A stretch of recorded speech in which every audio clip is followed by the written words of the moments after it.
Hi everyone. Today I'll be interviewing Lorne Marr. Lorne was born in Toronto, Ontario.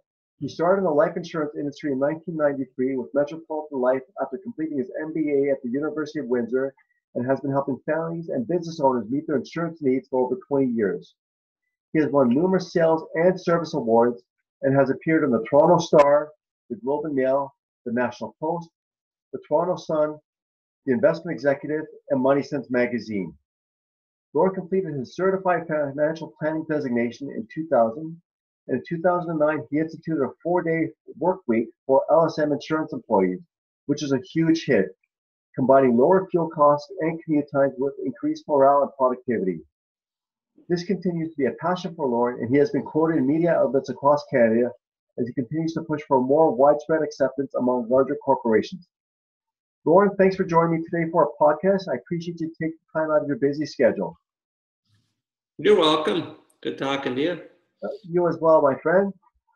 Lorne, we covered a ton of great info on the article you posted on your site, The Power of Critical Illness Insurance. So just wondering if you can tell our listeners, what is critical illness insurance? Basically, what critical illness insurance is it's an insurance policy that pays out if someone develops a critical illness like cancer, stroke, heart disease, or cancer, stroke, heart attack. If you develop any type of major critical illness that's outlined in the policy, each company has some different critical illnesses that are covered, but the big three are cancer, stroke, and heart attack. If you're diagnosed with one of those critical illnesses, the policy pays out a lump sum benefit, and that benefit's paid out tax-free. And that money can be used for whatever you need it for, to be able to focus on your recovery, to make changes in your home if it's required, to get assistance, to get alternative treatments outside of Canada. So you use that money for whatever you need. That's amazing. Yeah, it sounds like it definitely covers a lot of areas, and I think it's something that a lot of us Canadians can certainly benefit from. So, Lorne, what should someone look for when purchasing critical illness insurance? So they want to deal with a company that they're comfortable with, and a broker. It's important to use a broker, and the advantage of a broker is they can check around and find you the best value for your particular situation.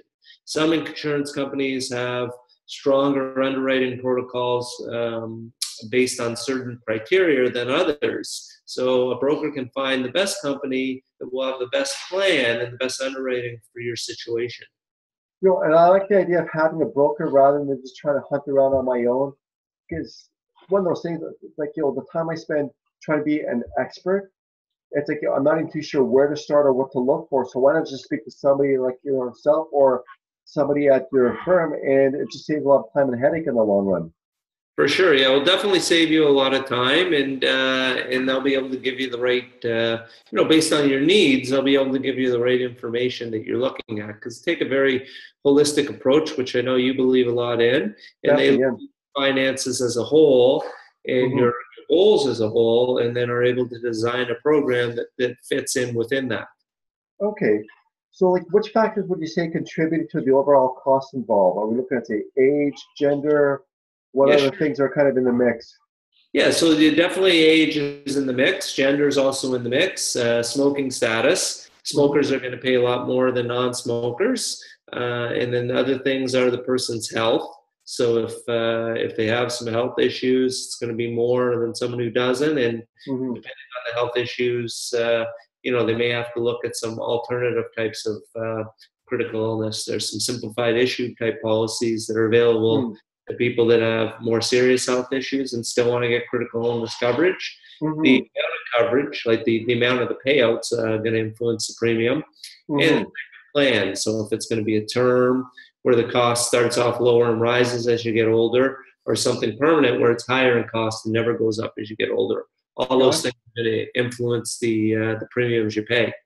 Well, I love the fact that there are different options out there depending on a person's, say, current health and needs and things like that, rather than someone saying, well, you're dealing with this right now, and then you've got no chance of getting any kind of insurance. Yeah, for sure. And so can you give me like a rough idea of like how a cost would differ, say, between a smoker and perhaps a non-smoker, everything else being pretty well the same? Yeah, so a smoker could pay up to double that of a non-smoker. So it's really a big impact. And most insurance companies define smoker as someone who's used tobacco products in the last 12 months. Mm-hmm. So definitely, if you're on the fence about quitting smoking and you're thinking about critical illness, that might give you the extra motivation you need Yeah, to uh, to make that change in your lifestyle. that's huge. I didn't realize it would be double the amount. That's just Yeah. crazy. And on a little bit of a tangent here, Lord. So, what is disability insurance, and how does it differ from critical illness insurance? Yeah, it's a good question. Disability insurance is based on your ability to earn an income. So it's going to replace your income. Someone who's, earning, let's say, $5,000 a month, they can usually get up to about 60 to 70% of their income replaced. And that benefit's going to be paid out Wow. free. And if the person's unable to work due to an injury or an illness, that's where disability insurance is going to kick in. Whereas critical illness, it's not based on your income, it's based on all the variables we just talked about, your health, your Mm. gender, the amount of coverage, and it pays out a lump sum versus a monthly income. So Mm-hmm. critical illness can be available to certain people that disability insurance wouldn't be available to. An example might be a stay-at-home parent that's not earning an income, but they're still a valuable member of the family. Mm-hmm. They kind of find it difficult to qualify for disability insurance because there's no income to replace. But critical illness, they could still have a plan that pays out a lump sum if they're diagnosed with a critical illness. And this is Mm-hmm. valuable for that person because it's still, if you have one of the parents in the family develops a critical illness, in addition to the emotional havoc, it's going to reap a lot of financial havoc on the family as well. Yeah, most definitely. And I know you covered this a little bit with your answer, but like, would you recommend that people have both, more as like just a larger safety net in a sense? Yeah, I mean, definitely, if you can, depending on your goal, and if you can swing that in your budget, they're similar needs, but they're also different needs because the disability is going to replace your income, and the critical illness is going to give you that lump sum. So, if you Mm-hmm. look at someone who, for example, was diagnosed with MS, Mm-hmm. that person would, may not be able to do their job, and they qualify for the disability insurance, but they also may need to make modifications in their home. Right? Mm-hmm.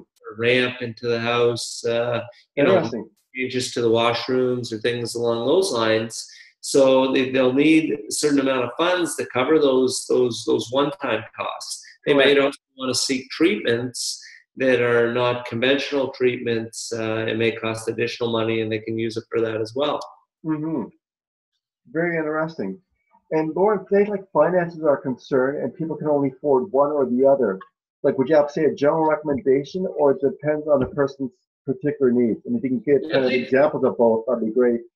depending on the person's occupation, certain occupations may benefit more from disability insurance or excuse me, certain occupations could benefit more from disability insurance, and some may benefit more from critical illness because Mm, the critical illness insurance, the person's occupation doesn't impact the pricing. mm-hmm, Whereas disability insurance occupation does impact the pricing. So, for example, all things being equal, a doctor would pay less for their disability insurance than a landscaper for someone mm-hmm. who wanted the same amount of coverage. So someone who wanted $3,000 a month of coverage, the doctor's going to pay less than the landscaper because the insurance companies tend to have a lower claims paying ratio on the physicians. Exactly, yeah. Whereas critical illness insurance, it's the same pricing regardless of the occupation. So Mm-hmm, someone who's maybe in a less favorable occupation for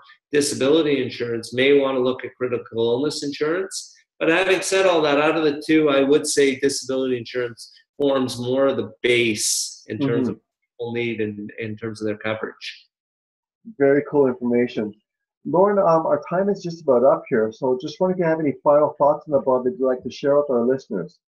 I know that's. I think we covered a lot of it. I mean, there's definitely more information because as we uncover the person's individual needs, they're Mm-hmm, going to, we're going to be able to base our recommendations on that. So this kind of gives you an idea of how the coverages work, but you mm-hmm. would need to look at the person's individual needs to see what would be the best fit in terms of the type of plan, amount of coverage, all those types of things. But Exactly. anyone who wants more information, they're welcome to visit our site at lsminsurance.ca, or they can give us a call toll free at 1-866-899-4849, and we're happy to help.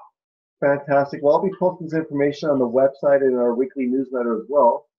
So, Lorne, look, I'd like to thank you once again for taking time out of your busy schedule to chat about this. I certainly learned a lot, and I look forward to our next podcast with you in the near future. Sounds terrific. Okay, George, you have yourself a great day. Yep, you too, man. Take care. Thanks. Bye. Bye-bye.